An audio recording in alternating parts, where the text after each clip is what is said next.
Good morning, everybody. Thank you for coming. Reform UK is preparing for government, not out of hubris nor arrogance, but because Reform is indisputably leading in the polls. Reform has led in north of 100 opinion polls in a row. A poll just this morning from YouGov, one of the pollsters that does actually routinely understate Reform support based on what happens at the ballot box. But nevertheless, that put the Greens now pretty much neck and neck with the Tories, Labour down 3 to 17%, and Reform with a 10-point lead. And of course, if you look at the betting markets, Nigel Farage is, and has been now for many months, the bookmakers' favourite to be the next Prime Minister. All of which is to say, it would in fact be criminally irresponsible if Reform UK were not preparing for government, should it be the case that we win the next general election.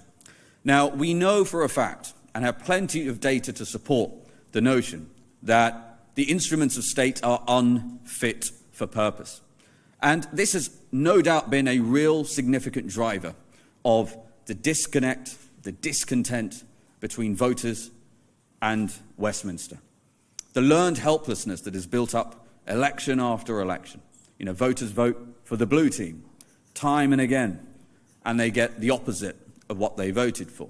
And frankly, based on a year of Labour government already, we don't need 14 years, we already have a conclusion. You vote for the red team, and you get exactly the same thing, just faster.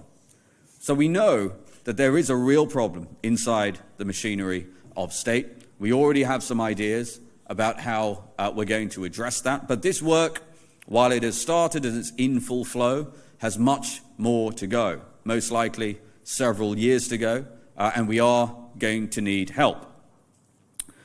One of the interesting things that I saw this morning was a chart in The Economist, which showed, for example, just to put some meat on the bone of what I just said, we have a black hole. We keep hearing about these black holes in public finances, and there seems to be an endless supply of hard-earned taxpayer money that seems to go into state apparatus. Yet there was a chart in The Economist that laid bare a massive challenge for this country, which was, since 1997, productivity in the private sector is up about 45%. Now, that's still a lot less than, say, the United States of America. The productivity growth in this country basically stalled after the great financial crisis, but 45%. Productivity growth in the public sector is essentially zero in that time. And that is despite, think about what's happened since 1997, the advent of the internet, automation, AI now. So, and that chart does not even do justice to the catastrophe of this situation. Because, for example, if it was a business, the asset that's doing really well generally gets more capital, and the asset that's doing really badly gets less. It is the opposite in politics, right? So we have to ask ourselves serious questions about why so much of the state is underperforming so catastrophically. And I'll leave you with this. Probably the most apt summation of what we saw over the last few days with this illegal migrant who committed a sex offence and then was apparently accidentally let free is that the British state's descent into being a Monty Python sketch is complete. And if anyone has any doubt that Britain is broken and that Britain needs reform, one need look no further than that. So with that, I'm going to hand over to the main man today, Danny Kruger.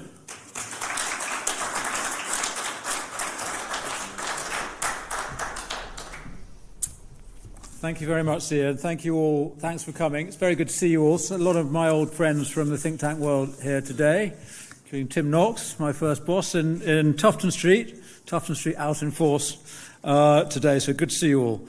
I'm going to start by risking a metaphor. And people keep asking me how I feel having left the sinking ship of the Tory party. And I feel pretty good. We are riding high, the wind is in our sails. I'm on a ship that is actually going somewhere. And of course, as we all know, Reform is a bit of a pirate ship, led by a buccaneering, charismatic captain, an ill-disciplined crew, sometimes badly ill-disciplined, but a powerful ship with a dangerous broadside, a terror to its rivals. Now, the job of Zia and Nigel and Richard and me and our colleagues is to help turn this pirate ship into His Majesty's Royal Navy ship of the line, ready to enter the King's service and serve our nation. That is our job, and it's a serious job. And yes, Reform believes that politics can be fun. But the people I've met since joining this party last month are deadly serious. And I was at a street stall this weekend. David Bull, our chairman, organised a national membership drive, and we had stalls across the country. And I was at one in Wiltshire. And one of our activists said to me about Labour and the Conservatives, he said, they call themselves the grown-ups, but they're not. They're just playing at politics. We, Reform, we need to be the real grown-ups. We need to actually take charge of the system and make it better and make it work for the country. And he was right. So, let us start with the problem. And polling and focus grouping and door knocking and all of our personal experiences confirm the state of Britain in 2025. Nothing works properly. It's impossible to build anything. The streets are dirty and unsafe. Taxes and prices are far too high. Immigration is changing our country for the worse and far too fast. And we are becoming poor, sick and unhappy. There is a malaise over Britain. And these problems are complex, but the effective cause of them is simple. Since 1997, we have had governments that, firstly, don't share the attitudes of the country they govern. And secondly, they aren't properly in charge of the state. So we will change that. Reform UK will be a government of national preference, preferring the ideas, the institutions and the people of the United Kingdom over the ideas, institutions and citizens of elsewhere. And we will restore the basis of our democracy, putting ministers properly in charge of the government and answerable to Parliament for their decisions. So let me set out what we will do if we win a majority. And I want to briefly discuss four things this morning. The first thing is this. We will be ready. When Nigel Farage walks into number 10 as Prime Minister on the day after the next election, I don't want the Cabinet Secretary to welcome him in like the latest short-term tenant of the building, sit him down for a briefing on the House rules, and then politely ask if he'd like to change anything about the decor. I want Nigel and his Cabinet to sit the civil servants down and tell them the plan. And the plan is going to be a lot bigger and more structural than a few pieces of decorative legislation. So we are working with policy specialists, with lawyers, with parliamentary draftsmen, and with a whole range of former and serving officials who are helping us plot a path through the thicket of Whitehall and parliamentary process. If we win the election, we will have legislation drafted and ready to go, a new ministerial code and civil service code drafted, orders in council prepared, people lined up for key appointments, and it will all start on day one. So the first thing is we will be prepared. The second thing that we will do is to grip the civil service itself. It is simply not acceptable, and Reform UK will not accept, that ministers have to take advice from and trust the execution of their decisions to officials who answer to different bosses than them and whom they cannot, when they need to, quickly remove from their posts. So we will bring more expertise, advice and executive capability from outside government to serve in Whitehall. We will reform the Civil Service Code to ensure that officials at the top of the civil service, and certainly those at the centre of government, are directly answerable to politicians, including for their jobs. And let me be very clear, the growth of the civil service will be reversed. Now, after falling in the wake of the global financial crisis, the headcount of the civil service rose again after Brexit. Shame on the Tories. And it passed 500,000 in 2003. So we put the civil service on notice that under a Reform government, we expect the headcount to fall dramatically. And it won't be like last time under the Tories when they reduced numbers and froze pay, and the civil service just gave themselves all promotions, up the pay scale, and therefore pay rises, and we ended up with a bigger wage bill than before. You can see there this absurd transformation of the shape of the civil service from a pyramid to basically a pillar, with more people at the top than at the bottom. So that has got to change. And as we do that, as we cut the system, cut the headcount. We can do something else. And this is another thing I hope the civil service will be ready for if we win power. In the last 30 years, as the size of government grew, so did its physical footprint, both beyond London and Westminster. Britain used to administer an empire from a couple of buildings grouped around Downing Street. In the 1820s, Sir Robert Peel ran the Home Office with 17 officials. Lloyd George delivered the People's Budget in 1911 with a treasury of 26 people. And of course, in those days, Westminster was a residential district. Now, in 2025, it's a wasteland of acronyms: the MOJ, the DWP, the DFT, the DFE, the DHSC, the MHCLG, all housed in these great glass and steel towers, mostly empty, because everyone's working from home. So if we look at this map here, you can see at least 5 buildings whose leases are all coming up for renewal before the end of the next Parliament. And a reform government will not renew those leases. There's something in the region of 100 million of annual savings right there, just in those buildings. £500 million over a 5-year term. So a more concentrated government machine will be cheaper, leaner and more accountable to ministers, Parliament and the public. And our ambition is to make Whitehall again, to restore the civil service to the street called Whitehall. So I've explained that we will be ready for government and we will take back control of the Whitehall machine. The third thing we'll do is this. We'll make sure the wider system outside Whitehall also respects the mandate of the government. Nigel Farage will not let established conventions or vested interests or bogus appeals to higher authorities than the will of Parliament get in the way of the plan that has been accepted by the public in a general election. We want to restore the proper basis of our democracy, whereby public servants answer to ministers who answer to Parliament. We don't come with a chainsaw or a wrecking ball.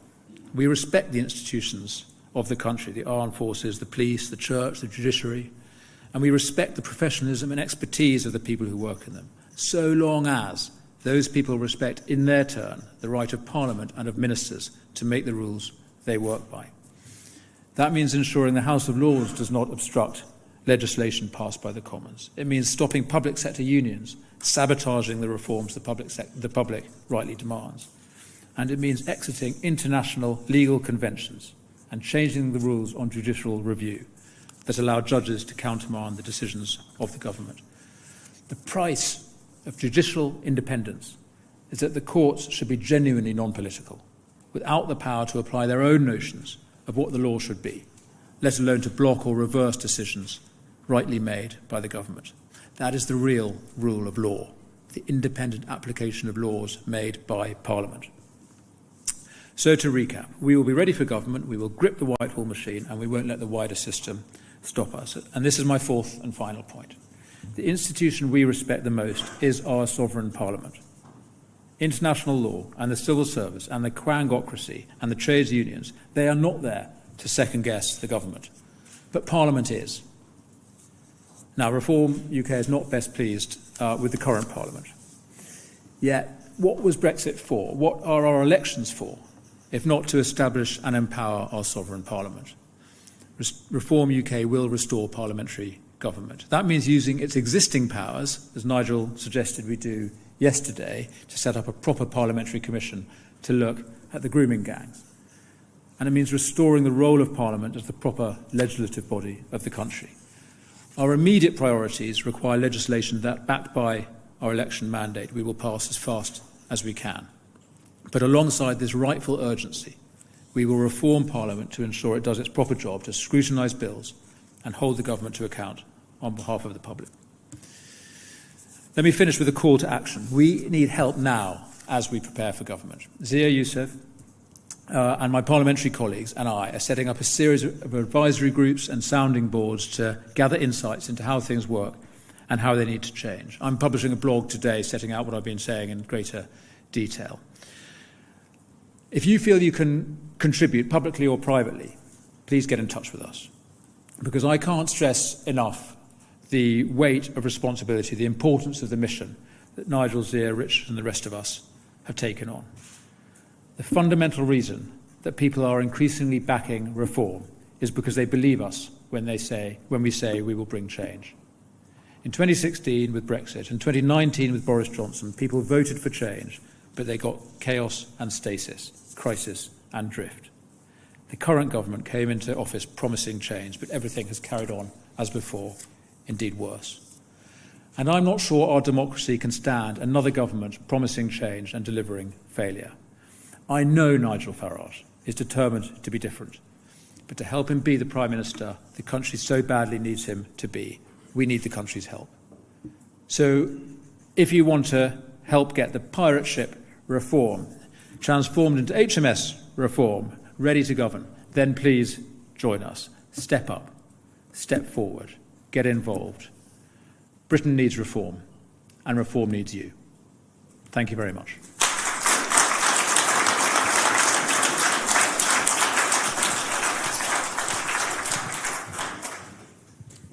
All right, everyone, so we will now go to questions. We've got media here. We've also got a number of think tanks who I'm sure have interesting questions to ask Danny and myself. So let's start with Harry Farley at the BBC. Thank you very much, Harry Farley from the BBC. Danny Kruger, you talked about making sure the House of Lords respects the Commons. Can you set out a little bit more detail? Are you talking about House of Lords reform, wanting to limit the amount of times that peers could make amendments to government bills? Could you set out a bit more detail on that? And secondly, you were once quoted as talking about wanting the creative destruction of public services. Are you now talking about the creative destruction of the British state? Thanks, Harry. Well, on the Lords, I mean, there's a huge job of work that we want to do in a very methodical way about planning our legislative programme and then thinking about how that's going to be sequenced in terms of introduction and passage through Parliament. But yes, the principle will be, and of course, as you know, with an election mandate, the House of Lords acknowledges the will of the Commons. So we are confident that with reforms we might have to introduce, including the creation of new peers, because obviously there's going to have to be some reform Lords created, and we'd like the Prime Minister to get on with that actually and start doing that in this Parliament to reflect the reality of public opinion. But we're confident that with the Salisbury Convention, also with the judicious use of the Parliament Act as necessary, and with the recognition that ultimately the Lords are secondary to the Commons, we're confident we'll get our programme through. Yes, so creative destruction. 20 years ago this year, I think, I blame Tim Knox, who was at the CPS, leading the CPS at the time, where I made that advised remark. I mean, speaking seriously, we do need Schumpeter, responsible for that concept of transformation, which includes some institutions falling away as new ones grow, and that is indeed what is needed on a quite programmatic scale. But I do want to emphasise our mission is to be as well, we're trying to restore the government. We're not here with a wrecking ball. We're not Leninists. We don't want to wreck the British state. We actually want to make it work. We want to make it functional. But there is going to be quite radical change. So that's the balance we're going to strike. Cool. Let's go to Jasmine at ITV News. Mike, over here. There we go.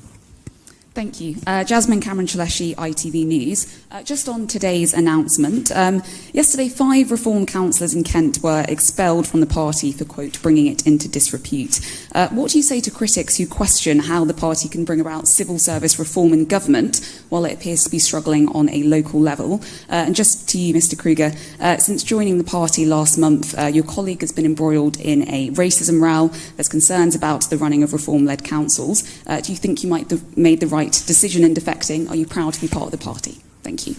So on the councils, I mean, look, it's quite right for reform councils to be scrutinised. That's totally fair. I think what's interesting is that there appears to be a level of scrutiny on local government all of a sudden that certainly I've never seen in my lifetime. I'm amazed. I can't remember the idea that Labour and Tory leaders were never asked about any number of utterly shambolic councils that they had presided over. Should we talk about Thurrock, which had to go into an S114 bankruptcy process and had to then get a £600 million handout from the taxpayer as a result of, I mean, to call it shambolic mismanagement would be an understatement. Should we talk about Slough? Should we talk about Croydon, both of which had to go into bankruptcy processes? And look, voters are smart enough to know that the statutory demands placed on local councils by central government, over which I'm afraid local councillors of any stripe have no ability to change the parameters of. These are all things that do need reform. We can't do those things until we're in Westminster. Look, we make no apologies for being a party that wants to get things done. And I put it to you that if senior party representatives from the Labour Party and the Tory Party had questions about every single councillor that did something that they didn't like, these press conferences would go on all day. And I'm absolutely convinced I've done the right thing in terms of switching. I've been hugely inspired by the people I've met in Reform. This is a serious party taking its job seriously, and I'm very encouraged by that. As Zia says, obviously any party, particularly one that's getting such scrutiny at the moment, is going to have its bad days in the media. But I actually think the story of the last couple of weeks is of continued rise in popular support. And as we're saying today, we're starting the process of setting out serious plans for government, which we're doing in the open, by the way. We want to be very clear to the public and to the civil service and the whole system of what is coming, so that nobody can claim they were blindsided when we get into power. So I'm very encouraged by the work that the party's doing. I'm very pleased to be with them. Okay, Alex from Sky News. Hello, Alex Culbertson from Sky News. Reform has said it wants to use the councils it has won to show how it will govern, but you've had many councillors expelled and suspended, some have resigned, and some councils are looking to increase council tax by 10%. How will you turn that around to show voters you really could govern from Westminster and it's not going to be like it is at the moment with the councils? Well, the Reform councils, Reform control 10 councils, and that's been the case for under 6 months. Right? So that's the first thing to say. And if you were to look at, let's take Kent, for example, which is the one that people often want to refer to, Kent has already announced north of £60 million of identified savings. They've achieved that in under 6 months. By my reckoning, that is the largest amount of savings ever found by a council in the United Kingdom outside of an S114 bankruptcy process. I think that's pretty good going. The other point to make is that these councils have been underfunded and appallingly run for an enormous amount of time. I'll give you another data point on this, which never seems to make any headlines, but there are north of 90 councils in the UK that have raised council tax by more than 5%, not 5% or more, but by more than 5%, of which 0 are Reform councils, 40 are Labour councils, and about 35 are Tory councils. And again, the level of scrutiny, it's one thing to scrutinise Reform councils, more than happy with that. That is perfectly fair. But this insane expectation that Reform are going to totally transform local politics in any given region inside 6 months was always for the birds. Yeah. Should we take a couple of questions from think tanks, and then we can come back, or from other guests here, and then we can come back to the media list we've got? Tim Knox. It's better be nice. Thank you for the acknowledgement of ancient history. In terms of civil service reform, do you think that the Cabinet Office, which claims to act as the corporate headquarters of government, should be the first target of reform? Thanks, Tim. I mean, that definitely is a question we're pondering, how to reform the centre. And, I mean, I noticed, having worked as a civil servant and in Number 10, how, as a political advisor, how significant in everybody's world in Westminster the Cabinet Office is. And I don't think the public even know it exists, largely. I mean, it's this mysterious kind of brain of Whitehall. And it is clearly dysfunctional, and Number 10 is an appendage of the Cabinet Office. I mean, functionally, it's a subsidiary department of the Cabinet Office, which in a sense tells you all you need to know about how power operates in our country. So we can't make commitments yet on that, but we're very conscious of the need to streamline the centre and essentially ensure that the reins of government are properly held by the Prime Minister. All right, let's go to Genève at the Daily Telegraph. Hi, Genevieve Hollallen at the Telegraph. First of all, roughly how many civil service jobs are going to be cut? You may not want to give a precise number at this stage, but are you looking at hundreds, thousands, tens of thousands? And secondly, to Mr. Kruger, you were, when you were still in the Tories, one of the most vocal opponents of the terminally ill adults bill. Would you want to see the reversal of that bill to be part of the Reform manifesto in the next election? Thank you. So on the number, we're deliberately not giving a number, tempting as it is, to get a headline, because we are proceeding in this in a responsible manner. We want to design the function of Whitehall and then its form and then its size. So the size will be determined by the form that we arrive at. So what I can confidently say, though, is that we are going to get the overall headcount of the centre of the civil service based in Whitehall back down below the levels it was at before Brexit. So 10 years ago, it was 30% smaller than it is today. So we can at least get back to that size, and I'm confident we can go further.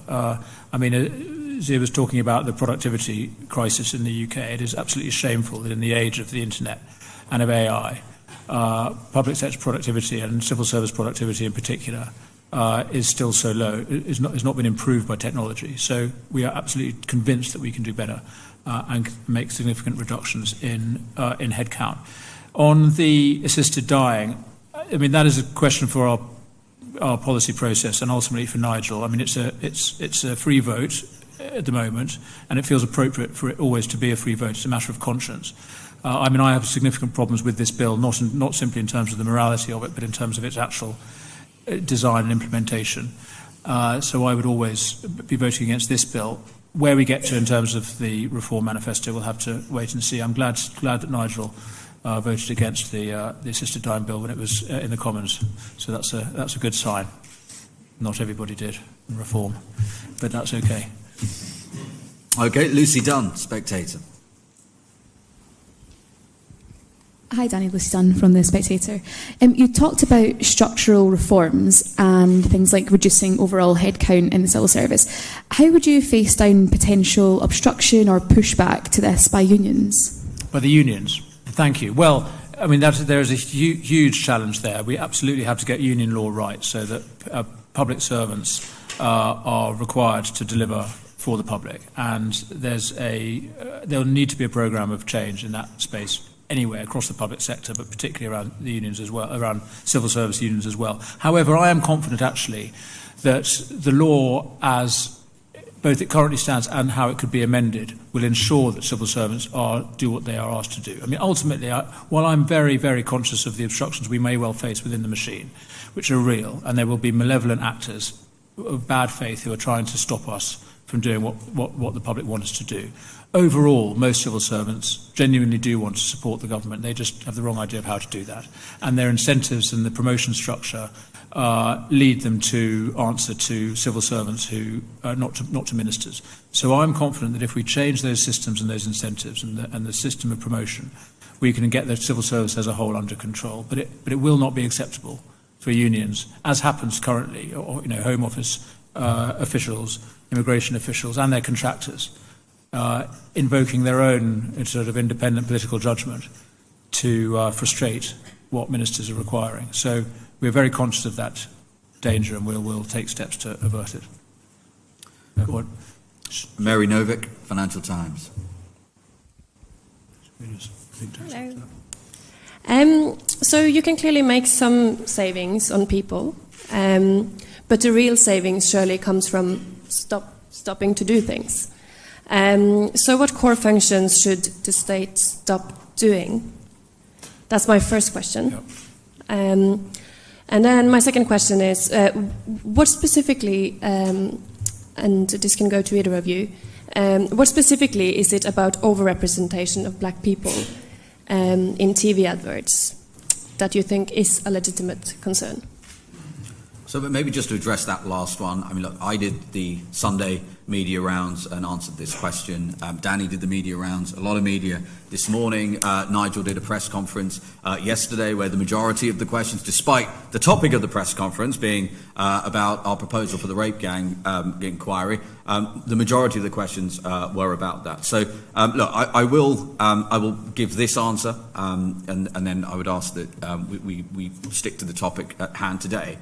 Look, I have a perspective on Sarah's comments, and not everybody has, because I was chairman of the party at the time. I worked really hard to get Sarah selected and then elected in Runcorn and Helsby. I'm glad I did, because I think she's a lovely person, and I think she's a great MP for her constituency. I think, as she has admitted, Her words were poorly phrased, and she has apologised quite rightly for that. I think intent does matter, as Nigel has made crystal clear. Intent does matter, and I know what's in Sarah's heart, and I know she was responding, and this is a fact, she was responding to a caller. This wasn't a random outburst.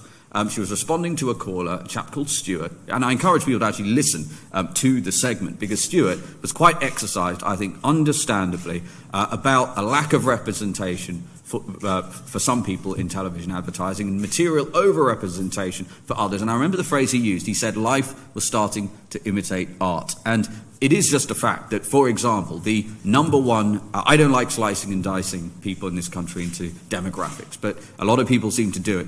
And if the one demographic more than any other that is left behind educationally in this country by any measurable outcome are white working class boys, for example.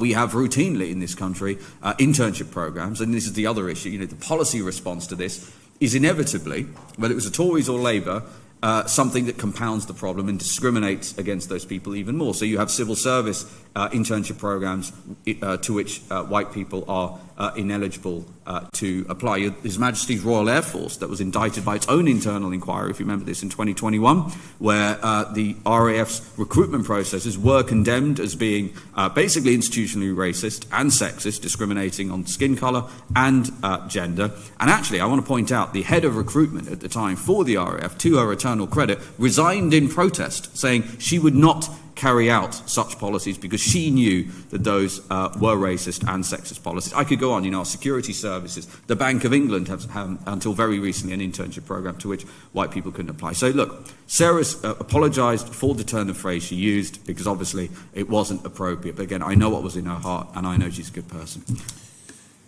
On the question of what functions could be done outside government, that's again a part of the policy review that we're undertaking. And I mean, we have specified today and before how much we think functions of the state could be automated. So there are definitely functions that could be given up altogether. But in terms of opportunities for outsourcing, I mean, there are some things which are already done well by the private sector on behalf of the public. I mean, some prison management is done very well outside the public sector. Employment support, intuitively, would be better done by businesses than by job centres. So there are parts of current public sector activity which we think could be better done and more efficiently done outside. But that's part of the policy review work that we're doing. Let's go to the think tank formerly known as Reform. Yeah. Do you want to take the mic, Charlie? Yes, sorry about that. Can my first question be, you're not considering renaming as Restate anytime soon? Thank you. So, Charlie Pickles, Director of Restate. Two questions, if I may. On the getting greater accountability for civil servants to ministers, does that include you moving to a system where permanent secretaries are directly appointed by the politicians rather than by the civil service system itself? And would that also extend to Director General? So is your kind of executive leadership cadre going to be directly appointed by the people in your description in charge?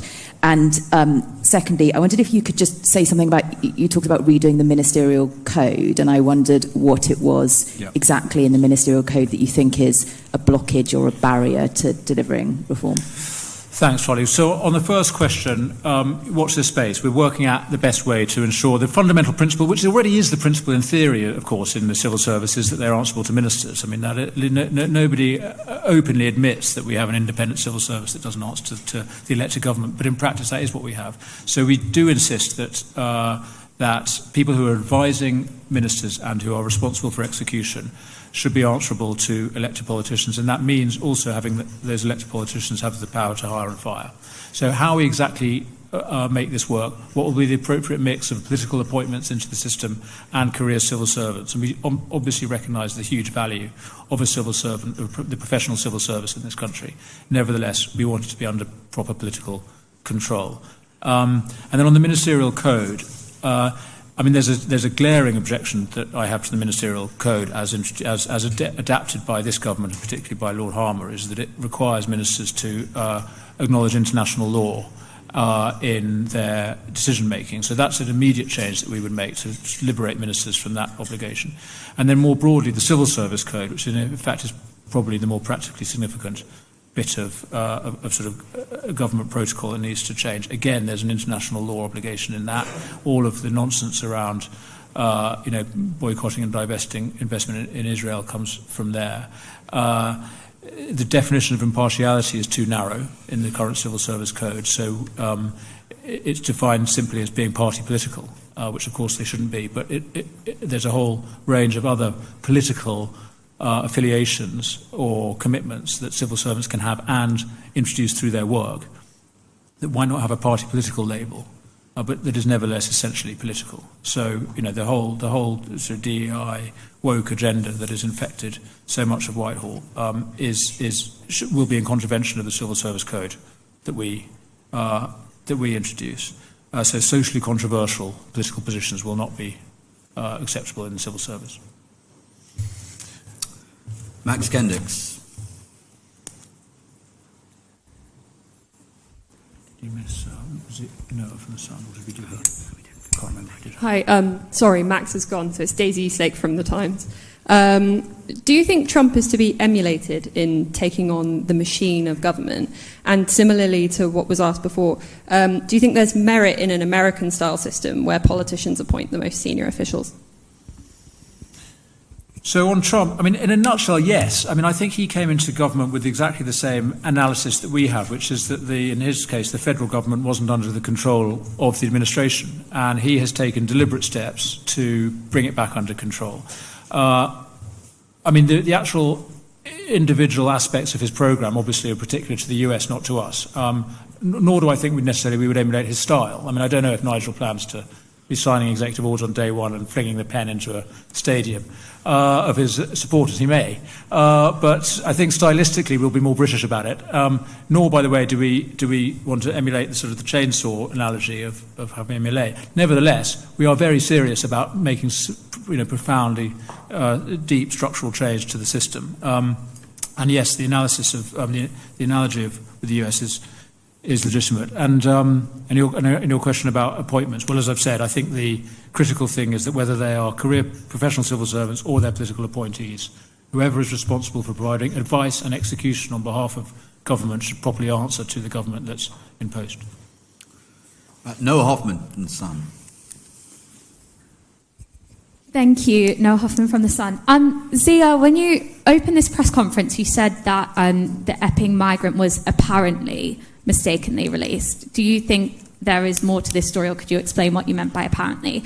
And Danny Kruger, your past comments about children being raised by gay and lesbian parents have upset and disturbed a lot of people in the LGBT community. Can you just set out what your position is on children being raised in gay and lesbian households and on gay marriage more widely? Thank you.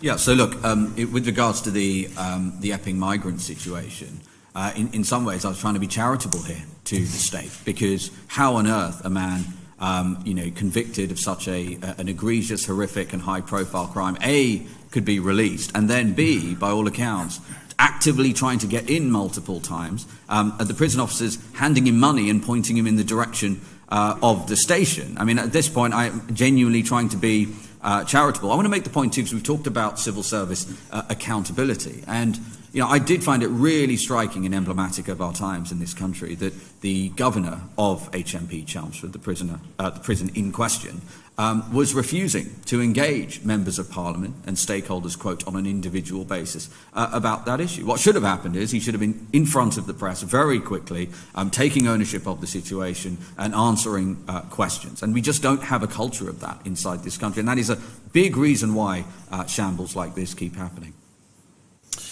Thanks. I'm not sure what comments you mean that I've caused offence by, but my view on gay marriage and children of gay couples is it's none of my business who people live with, love, and gay parents do a brilliant job, as do many single parents. However, my strong sense is that it is best overall for children to be brought up by their two parents, living in the same home as much as possible, which is the life that most people want for themselves and their children.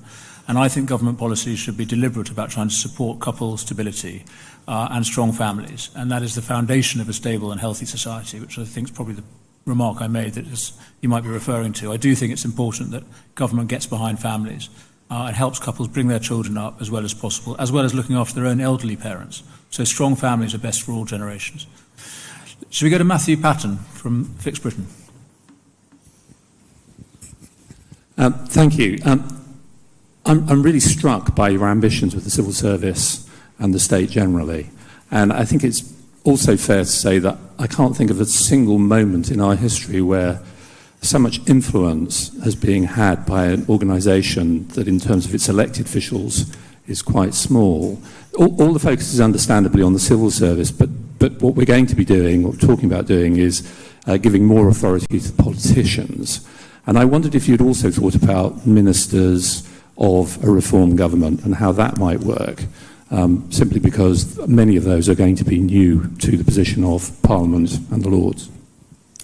Yeah, so look, we've already been on the record, Nigel has been on the record saying that not only would a cabinet under Nigel be smaller than it is now. I mean, look, nobody who's been in a serious decision-making meeting with 25 people in has ever seen anything productive come out of it. And during wartime, for example, in this country, the cabinets were much, much smaller because you can't make a genuinely useful decision with 25 people in the room where everybody contributes. That's the first thing. It will be smaller.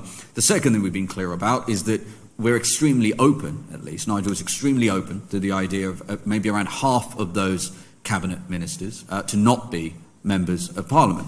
Now, that isn't because we don't have confidence in our class of MPs. We are working really hard, and we think we will have the highest calibre group of MPs, certainly in my lifetime in this country. But you know, the kind of people we are looking for, not all of them will want to run a campaign and do constituency work too. There's also the really serious question in a competitive world.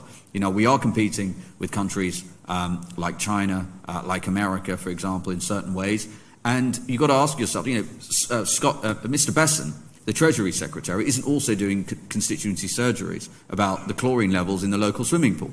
And we have to ask ourselves, is that necessarily the best use of time for people who are holding some of the highest offices of the land? Do we want our Minister of Defence doing constituency surgeries during a time of so much potential risk of conflict with regards to Russia, Ukraine, and Europe? So these are the things that we think about. We're optimising relentlessly and unapologetically for the highest quality cabinet that we've seen in our lifetime in politics in this country. I'm confident that's what Nigel will be able to put in front of the British people prior to the next general election. And a related point is that they will be ready too. So we've talked about having our plan ready. Well, we need our people to be ready as well. And so there's going to be a programme of support for candidates and future ministers, many of whom, as Zia says, won't necessarily be standing for the House of Commons. And we would appreciate help from many of the people in this room to try and support those candidates as they get ready, because we're going to have a huge job on our hands to effectively change the regime of this country. Caitlin from The Independent.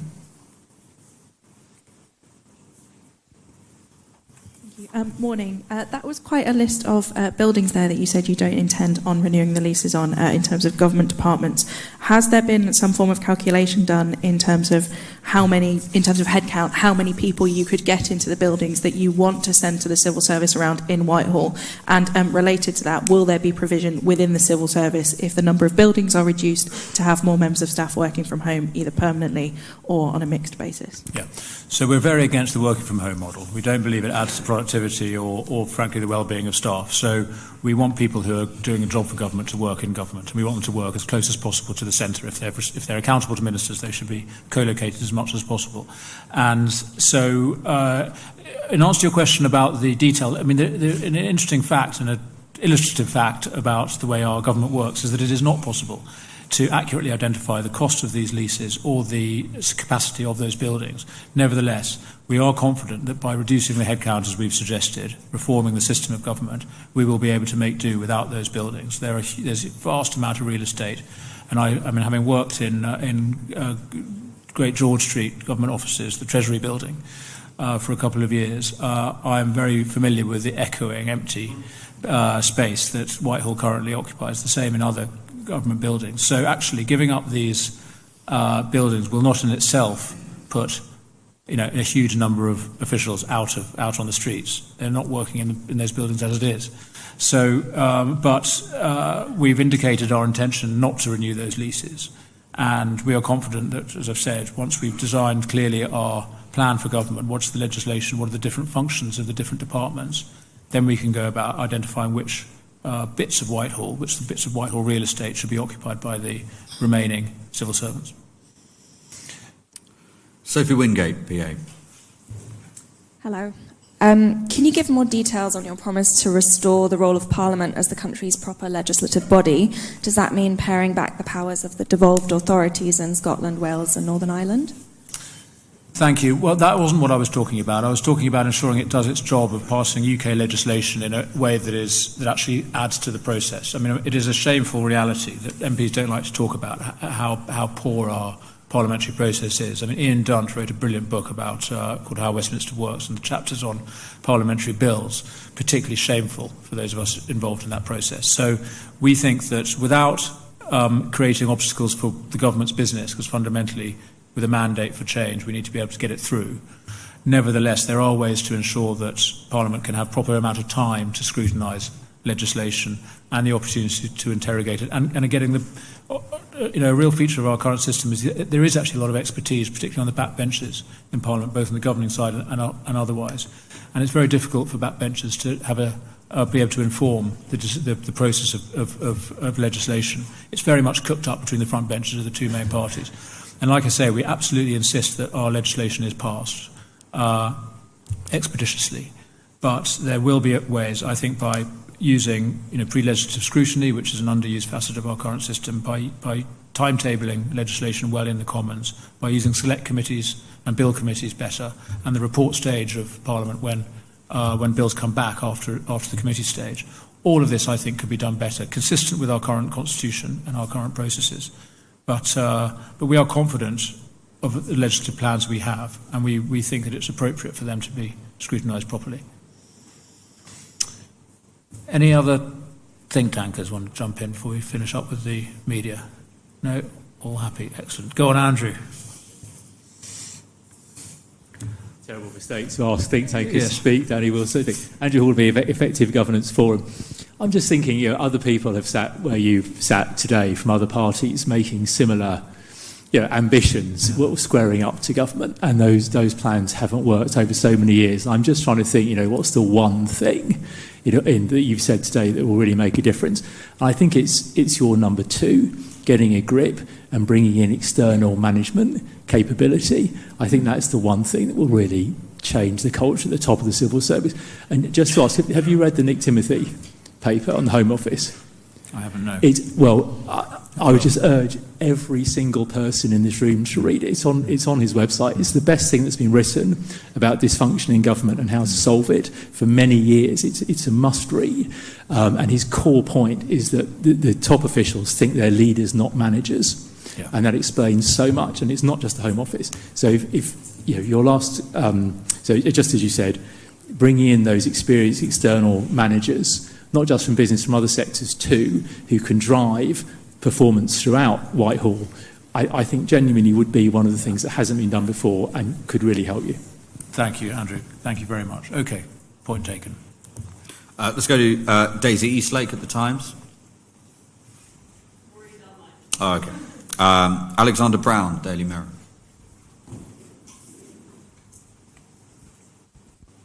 Hi, Mr. Kruger. Speaking during a membership drive at the weekend, you warned of a kaleidoscope of left-wing parties next election, calling them Hamas-supporting and LGBT-supporting. Can you expand on what support for the LGBT community you oppose, and do you think Hamas-supporting is an equivalence? Thank you.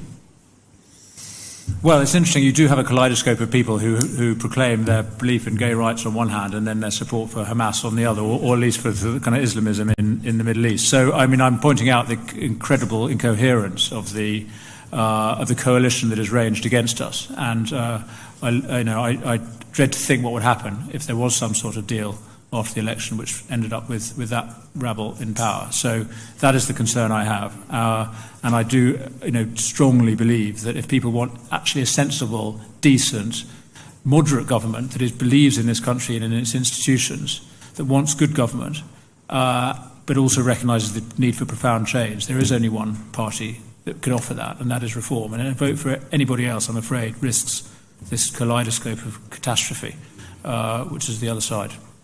Cool. And one more at the back there.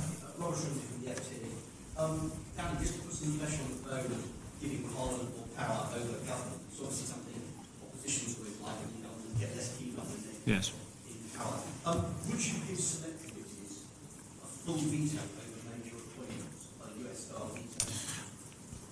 Listen, we're open to suggestions, but I doubt it, because I think we actually have the right model at the moment, whereby the executive can. We don't have the right model at the moment. We have the outlines of the right model. The Constitution is the right one. It's just been perverted by the current system. So the executive is the executive. It should be appointing its own advisors and officials, people who are responsible for execution. I don't think personally that the process by which the Americans have to put their appointments through the legislature would work in the UK context. I think Parliament should do its job, which is to look at legislation. Government should do its job, which is responsible for appointments. I think. Is that right, Keir? Yeah, I couldn't agree more. And, as Danny said a number of times, there's obviously a big democratic deficit in this country at the moment. That's one reason why there's so much apathy, so much disillusionment in this country. And so reform is going to be clear about what we intend to do in government, what a Nigel Farage Prime Ministership would actually look like. That's why years ahead of a general election, we're already talking about preparation for government and starting to talk about a reasonable amount of detail, more of which will be flushed out in the coming months and years. And the other point about senior appointments, we talk about any high-performing organisation that you could look at. If somebody is responsible for something, they also have sufficient power to hire people, fire people, write checks, and procure within their budgets. One of the things that has characterised, certainly my conversations with former ministers, some of whom are good people. I mean, look, it's not like, for all of my personal disdain for the Tory party, many of the people in it, there have been obviously good people who have been Tory ministers who have gone in to the highest offices of the land and actually tried to do useful and good and productive things for the country and been totally unable to do that, unable to procure, write a check, unable to hire anyone and unable to fire anybody, hence having all of the responsibility with none of the authority. And that's what we're going to work to fix. Thank you very much, everybody. Really appreciate you coming. Yeah.